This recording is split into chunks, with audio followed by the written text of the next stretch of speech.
How is it going, everyone? It's Necromunda here, and today we're going to be talking about a first-person shooter, something I don't usually talk about on the channel, mainly because I don't like a whole lot of first-person shooters. However, this one I decided to play because it was based in the Warhammer 40k universe. This game is called Necromunda Hired Gun, and in this game you play a mercenary. You play a mercenary who's going through and doing a bunch of different bounties and fighting in a bunch of different gang wars in this basically just entire wreck of a planet called Necromunda. It's literally a gangster planet, basically. It's where all the crime happens. It's where all the gangs are. All these gangs and criminal organizations hide out here, and they all are going to war with each other 24/7. And this game is all about you completing bounty missions and also trying to stop one major person who has a huge bounty on their head, and you're trying to get that huge bounty. And you have to team up with some other people to do that. Some people who are a little bit sketchy, we'll put it. But overall, this game is quite a bit of fun. I do enjoy it for what it is. This is actually an indie game, which blows my mind because it actually looks fantastic in a lot of places. The game looks great. The lighting and everything, the environment, all that stuff looks awesome. I love the way it looks. The guns I thought looks really cool. I love the customization in this game. You can pick one of, I think, 24 different characters or something crazy like that. And you can also completely customize your gun. Any gun you get in this game, you can add attachments to it, you can take stuff away from it, put buttstocks on it, you can do all sorts of different stuff with the guns. It's crazy how much customization is in this game. You can even do the camos and stuff like that, so if you want to have a gold gun, you can have a gold gun, you Call of Duty players. But yeah, it's really cool. I like all the customization. You can even customize your dog. You have a dog in this, which I love the feature of having a dog, because you can actually have him go and attack people and find people that may be hiding or something. You can call your dog and he will go find them and attack them. I thought that was cool. But you can upgrade him and add basically mech parts to your dog. A little bit, inhumane, if you will. Adding unnecessary surgical components and electronic components to your dog seems a little bit cruel, but this is a hive planet. This is just basically an underworld planet full of gangs, so anything goes, I guess. But overall, yeah, the customization is insane.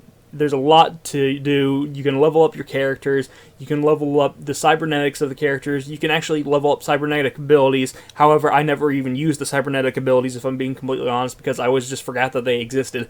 However, the actual gameplay and everything, even though I didn't use any of the cybernetic abilities really, the actual gunplay is really good. I really enjoyed it. It definitely feels like Doom. If you are familiar with Doom 2016, then you'll be familiar with this. It will feel just like that, in fact. There's even those glory kills. Those are in this game, basically. I don't think they're called glory kills. I think they're called something simpler, but either way, they're in this game.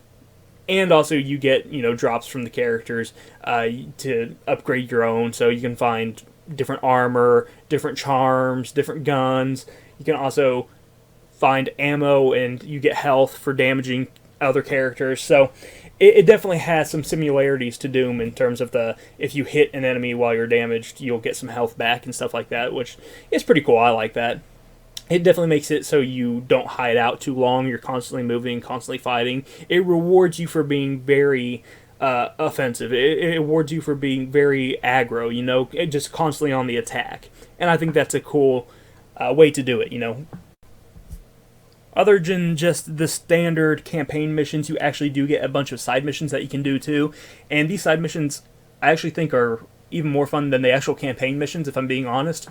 The side missions range from a bunch of different things, from destroying a stockpile of ammunition that the other gangs have, or even freeing what's called witches, which I know all about witches because I read one of the books of the Warhammer. You may not know what those are, but it's basically people born with powers and stuff like that, and they're hunted throughout the entire universe. But anywho, you basically have a bunch of different side quests involving stuff like that, and they're really fun, and you get extra credits for it that you can spend in the hub area, where you can spend it on guns, you can spend it on cybernetics, you can spend it on upgrading your guns, you can spend it on all sorts of different things. You can spend it on upgrading your dog, cybernetics, all that stuff you can do in the hub area. And I think that's pretty cool to be able to have all these extra side missions, because it basically just gives you an endless amount of gameplay, which is pretty cool. Even though, yeah, it will get repetitive, obviously. I think it's a good option to have that there, just so you always have something to do. And if you're ever too weak in a level, you can go into that and get more credits to level up your character. Which, speaking of weak in a level, you'll definitely need to do that, because this game is difficult. I played it on normal all the way to the end until I got to the final boss fight, and I had to turn down to easy because the last two boss fights, it puts you in two boss fights in a row, which is rough, and they're both just ridiculously tough. And it's not really that they're tough in terms of their skill set or the abilities they use. The problem is that I said that this game is like Doom earlier, but it also shares some things with Destiny. It shares some problems that Destiny had with bullet sponges. The bosses are bullet sponges in this game. The main problem with them, it's not the fact that their moveset is difficult, it's the fact that they just don't go down. You can hit them over and over and over again. You can empty literally every single weapon you have, and they will still be up. Even on easy mode, and that is ridiculous. There's no reason to have bullet sponges like that. Just give them difficult abilities without making them bullet sponges. That's how you should do a boss. You shouldn't make them just ridiculously annoying, and that's how I felt like the boss fights were in this game. They were not very well balanced, and they were not very well made. Which is really weird, because the other enemies felt like they were balanced. Or at least, they felt challenging, but it still felt fair. There's plenty of times where I went down in this game, and, you have stim packs, so it'll automatically revive you 3 times, unless you run out of stim packs, then it's game over. And that happened to me quite a few times as well.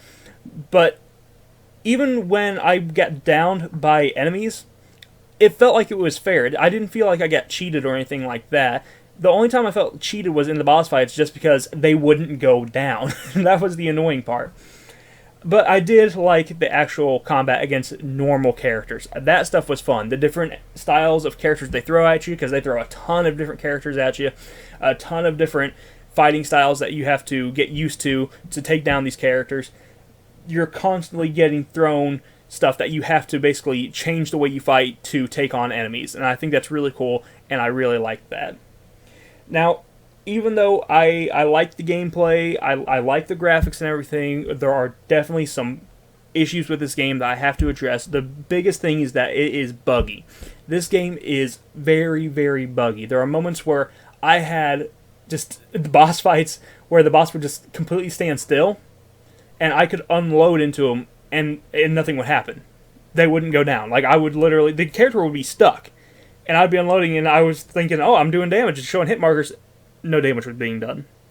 So I realized that, and I have to go up and try to get them unstuck, and when I got them unstuck, I was already out of ammo at that point. That was one glitch I ran into. Another glitch I ran into was just characters who I needed to defeat to move on disappearing, so I couldn't move on, so I had to exit the level and go back into it. Well, luckily it saved from the checkpoint, so I was able to start right back from the checkpoint, but still, that was aggravating to have to do that. There's just a lot of glitches like that. There's also the button layout. The button layout's not very good. The melee attack that you use for, I'll just call it glory kills, because let's face it, that's what they are. The melee attack that you use for that is the same button as reload. So sometimes I would be pressing that button to try to do the glory kill, and instead my character would start reloading, and it would just completely mess me up, and that sucked. And again, even with the whole special abilities, like the biotic abilities, I guess is what you can call them, I didn't even use them because I had so many other things to control. The last thing I wanted to do was control another special ability, because I already had a grappling hook, I already had grenades, I already had all my guns, I already had a gun wheel to pick from all my guns. I didn't want to have to use another wheel just to use special abilities. That was annoying. There's too many abilities. I get it, it's cool that there's so much, but at the same time, I didn't even touch any of the special abilities, any of the sort of biotic abilities, because there was just too much going on with that stuff, so I didn't use them, ever. In fact, I hardly even leveled them up, because you could level them up, and I hardly touched it. Overall, I like this game. Yes, it is buggy. It is very buggy. Yes, it is difficult. There are random difficulty spikes on those boss fights, and it's mainly because they're bullet sponges. However, the core game itself looks really good. It plays very well. It has an awesome metal soundtrack in the background to keep you going and, get your blood pumping. It's really good.